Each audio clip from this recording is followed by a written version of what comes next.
start of the work week for many, but Wisconsin Badgers, you work on Christmas, then you get a day off on Monday. Hi, everyone. Here with Andy Baggett. I'm Chris Hall, getting closer to the Holiday Bowl. Players off today, Andy. Coach really likes the work they've put in so far. When it gives them a chance to get off their feet, spend some time with their family. Really late kick on Wednesday night. Plenty of time to get into game mode. So a day off today gives us a chance to really kind of look at this matchup more closely in terms of on the field, what Coach Aranda, what Joe Rudolph are getting ready for in a matchup that has so much history, but one the Badgers want to forget. They've never beaten this team, Andy. Never beaten them. Never beaten USC. Played them in multiple bowl games.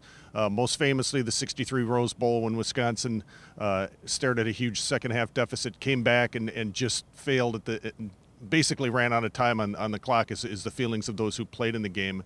Now Wisconsin's got to try and figure out, face a familiar refrain in the sense that every time the Badgers have come out here, typically it's been a matchup of their brawn against the opponent's size, speed, and athleticism, and that's certainly the case with USC.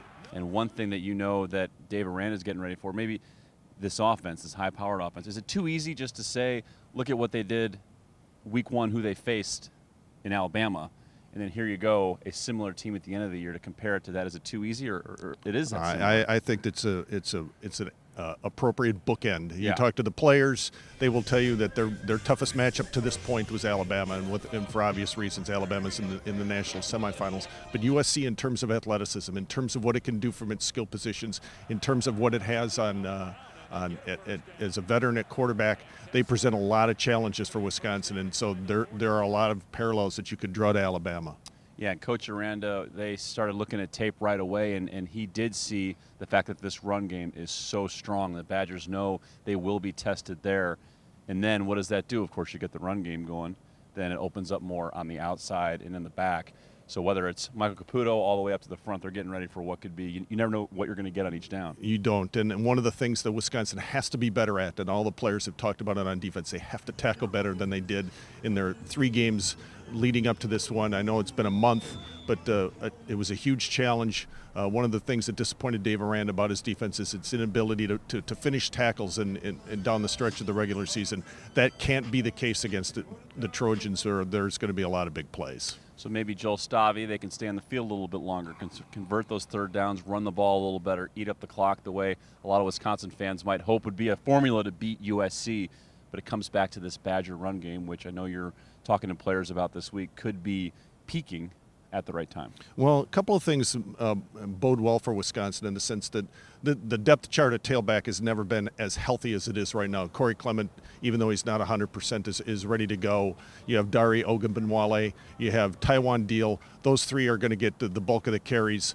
You have an offensive line that it's been in transition all year, 8 different combinations during the regular season, but this group played together, played well again in the regular season finale against Minnesota, and then has had a month of bowl practices to get more cohesion. So you, in at least on paper, you have to look at this Wisconsin's run game and go, there's potential there to get the job done. And if Wisconsin can get a run game going, this is going to be a very interesting game. Yeah, I can't wait to see how it looks when they actually take the field. What have we seen at practice for the last 2.5 weeks? We've seen Joe Rudolph spending so much time with this offensive line during individual when special teams are going through walkthrough. He's really been hands-on, talking to each player individually after each rep, because they know they had all this time to get this right for this game. They want to make sure it pays off and that it counts. That's going to do it for today on this Monday with Andy. I'm Chris. Badgers back on the field Tuesday in front of the Holiday Bowl, and of course, we'll be there. Until then, have a happy Monday, everyone.